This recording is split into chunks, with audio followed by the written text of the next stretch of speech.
Howdy all, this is K1 Locks. Today I come at you with a Yale style padlock.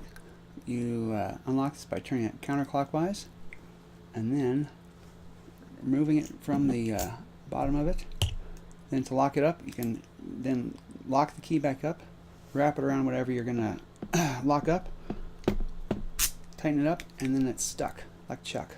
So unlock it, turn the key, and you're back open. So, see if we can't open this bad guy up.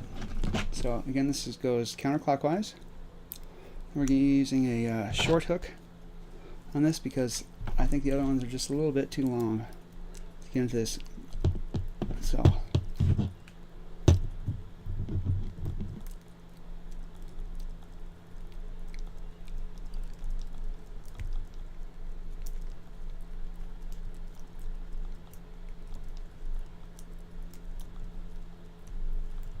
and there we go.